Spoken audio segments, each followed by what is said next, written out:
दिल्ली से बड़ी खबर।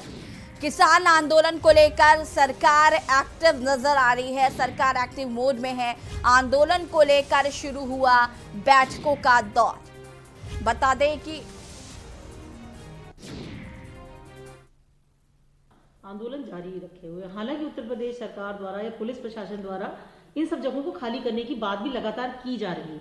कल जैसा वहां पर गाजीपुर में सीन क्रिएट हुआ। आप being a senior leader, Uttar Pradesh के एक सीनियर नेता होने के नाते आप क्या कहेंगे इस पूरी घटना को लेकर? देखिए, जो गणतंत्र दिवस के दिन किसानों ने जो अपनी ट्रैक्टर यात्रा निकाली थी, तो ये 2 महीने से लगातार किसान इस कड़ाके की सर्दी में धरने पर बैठा था। पहले तो ये जो किसान विरोधी कानून है, इनको वापस ले लेना चाहिए था, नहीं लिया। और जो घटना उस दिन हुई है, तो उसके वजह से किसानों को जो प्रताड़ित कर रहे हैं,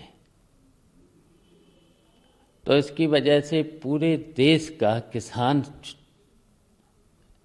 क्षुब्ध है, नाराज है। और पूरे किसान, पूरे सभी लोगों की किसानों के प्रति संवेदना है। तो पहले तो इनको ये काला कानून वापस ले लेना चाहिए था। तो वैसे तो हमारी प्रगतिशील समाजवादी पार्टी का किसानों के प्रति पूरी संवेदना है और हमारा समर्थन भी है। और हम तो कहेंगे कि हम अपनी पार्टी के लोगों से, सभी से आज हम निर्देश दे रहे हैं, सभी अपनी पार्टी के सभी पदाधिकारियों को, किसानों के प्रति संवेदना रखें और तैयार भी रहें। अगर किसानों के प्रति कहीं पर भी इस तरह के अगर गिरफ्तारियां और इस तरीके से होती हैं, तो हमारी प्रगतिशील समाजवादी पार्टी के सभी नेता कार्यकर्ता भी तैयार रहें किसानों का साथ देने के लिए। हम ये कह सकते हैं कि जो किसानों का ये जो धरना चल रहा है, आप किसानों के साथ में हैं, आप उनका समर्थन करते हैं? पूरी तरह से किसानों के साथ हैं और किसानों के प्रति हमारी हमदर्दी भी है, संवेदना है। और उनको ये काला कानून है, किसान विरोधी कानून है, इसको वापस ले लेना चाहिए। केंद्र सरकार हो या राज्य सरकार हो, इनके रवैये को आप कैसे देखते हैं? देखिए, ये किसानों के प्रति संवेदनशील नहीं है। और जो कानून बना है, ये कानून केवल उद्योगपतियों के लिए बनाया गया है। कॉन्ट्रैक्ट फार्मिंग अगर होगी तो किसान तो मजदूर बन के रह जाएगा, किसानों के हाथ में फिर खेती नहीं रहेगी। और इसलिए किसान 2 महीने से लगातार इस कड़ाके की सर्दी में बैठा है और किसानों पर जो भी प्रताड़ना हो रही है, वो ठीक नहीं है। कई संगीन धाराएं भी लगी हैं कई किसान नेताओं पर। आपको लगता है सरकार ने अगर सही से हैंडल किया होता तो आज ये स्थिति नहीं होती? सरकार अगर उस पर सोचती, विचार करती, बात करती ठीक से। जब कोई भी किसान नहीं चाहता है इस कानून को, तो इस पर बात करते, बात करने के बाद इस कानून को वापस ले लेते।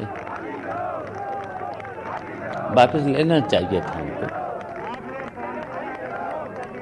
आप हम ये कह सकते हैं आप पूरा तरीके से किसानों के साथ हैं, किसान नेताओं के समर्थन में, तो उनके ऊपर जो कानून लगाए गए हैं, जो धाराएं लगाई गई हैं, वो भी जो धाराएं लगाई गई हैं उन्हें वापस कर लेना चाहिए और ये कानून को वापस ले लेना चाहिए। जितनी भी धाराएं लगी हैं किसानों के प्रति, उनको धाराओं को वापस लेना चाहिए।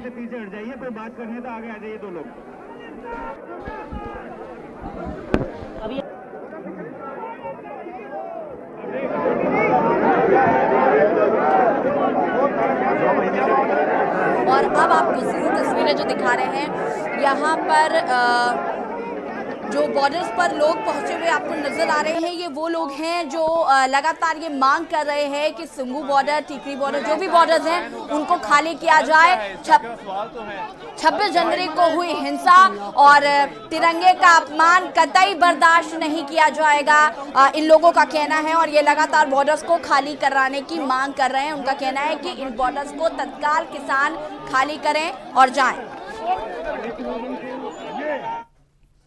और अब आपको दिल्ली से बड़ी खबर बता देते हैं। दिल्ली से बड़ी खबर, किसान आंदोलन को लेकर सरकार एक्टिव नजर आ रही है। बता दें कि आंदोलन को लेकर बैठकों का दौर शुरू हो चुका है।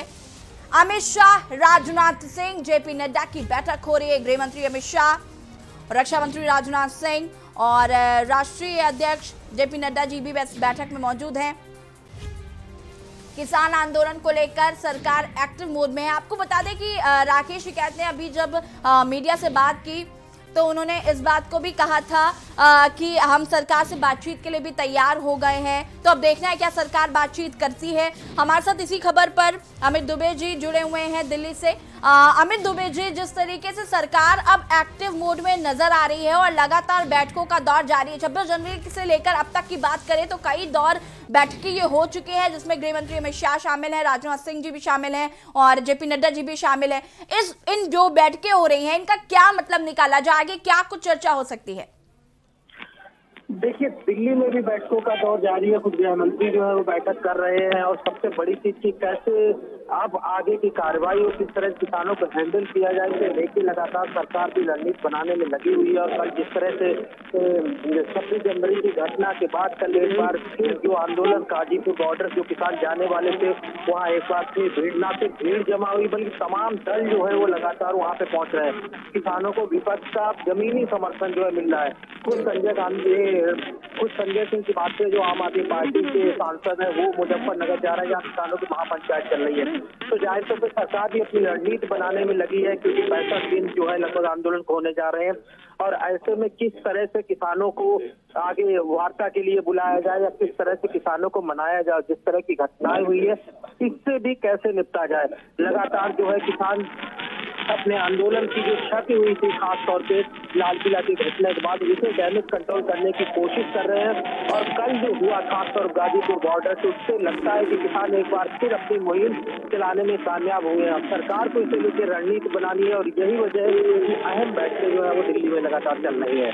जी अमित जी, मैं आपसे समझना चाहूंगी, जैसे अभी राकेश टिकैत जब मीडिया से मुखातिब हुए तो उन्होंने कहा कि वो सरकार से बातचीत के लिए तैयार है और वो चाहते हैं कि सरकार उन्हें बुलाए तो वो बातचीत करने के लिए तैयार है। तो क्या सरकार बुला सकती है किसानों को बातचीत करने के लिए? लगता है संपर्क टूट गया है। बता दें कि आपको कि आंदोलन को लेकर बैठकों का दौर शुरू हो चुका है और ये बैठक 26 जनवरी से ही शुरू हो चुकी है।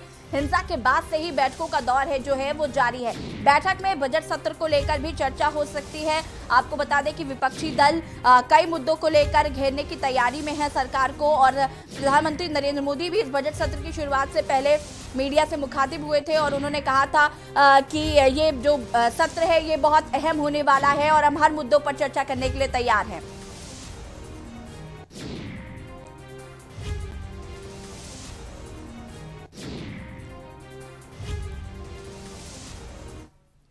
फिलहाल यहाँ पर वक्त हो गया एक छोटे से ब्रेक का, जल्द हाजिर होंगे।